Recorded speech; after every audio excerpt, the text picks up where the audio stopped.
அன்பு உள்ளங்களுக்கு வணக்கம். நான் உங்கள் விஜயகுமார். கிட்டத்தட்ட ஒரு 15 வருஷத்துக்கு முன்னாடி ஒன்றிய பிரதமர் அவர்கள் ஆட்சி பொறுப்பேற்பதற்கு முன்னாடி தேர்தல் பிரச்சாரத்துல இந்தியாவில் உள்ள எல்லா ஊழல்களையும் ஒழித்துவிட்டு ஊழல் பணத்தை எல்லாம் நான் மீட்டு, கருப்பு பணத்தை எல்லாம் மீட்டு எல்லோரது வங்கி கணக்கிலும் 15 லட்சம் ரூபாய் போகணும்னு சொல்லிட்டு ஒரு ஆட்சிக்கு வந்தேன்.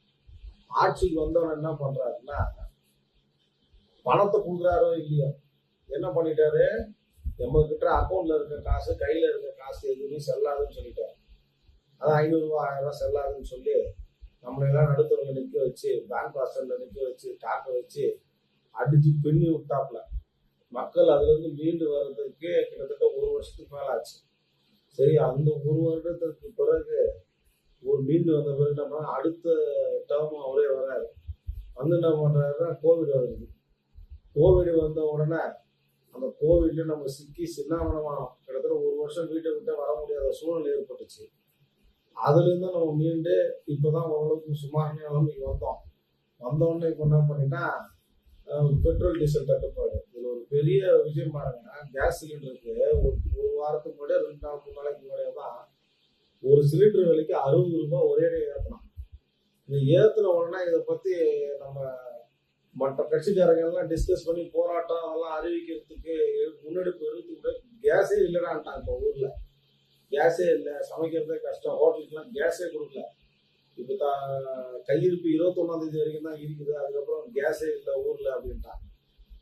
அப்போ விலை ஏற்றுறது உங்ககிட்ட சண்டை போடுறது வர்றதுக்கு முன்னாடி உங்கள்கிட்ட கேஸே இல்லைன்னு சொல்லிட்டு என்ன பண்றது, அந்த மாதிரி ஒரு விஷயத்தை பண்ணி 60 ரூபா எப்படின்னா ஒரு மிகப்பெரிய போனாங்க. 60 ரூபாங்கிறது சாதாரண விஷயம் இல்லை.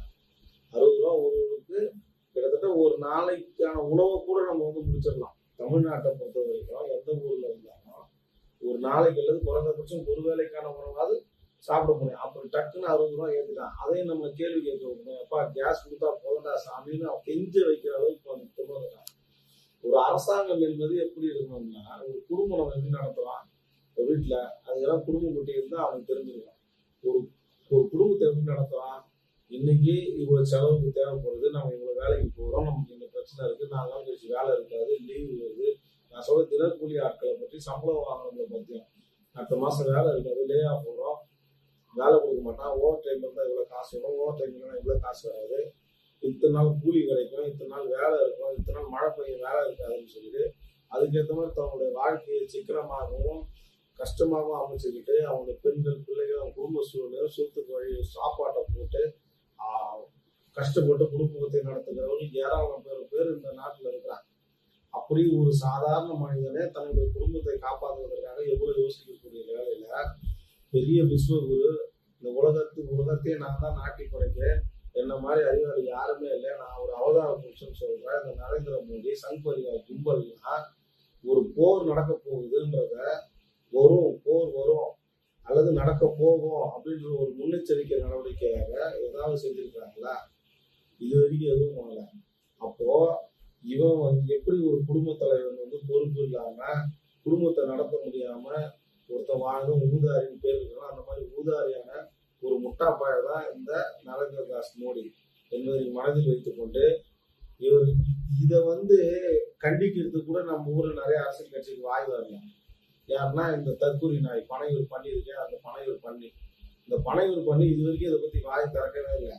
தான் குடும்பத்துல ஏதாவது பிரச்சனைலாம் வாய் திறக்க மாட்டேங்கிறான், தான் தொண்டர்களுக்கு ஏதாவது பிரச்சனைலாம் வாய் திறக்க மாட்டேங்கிறான், நாட்டு மக்களுக்கு ஒரு பிரச்சனைனாலும் வாய் திறக்க மாட்டேன். அப்போ உள்ளூர் பிரச்சனை, குடும்ப பிரச்சனை, தேசிய பிரச்சனை, எந்த பிரச்சனைக்கு நீ வாய் திறக்க மாட்டேன்னா நீ எல்லாம் எதுல அரசியல் வர?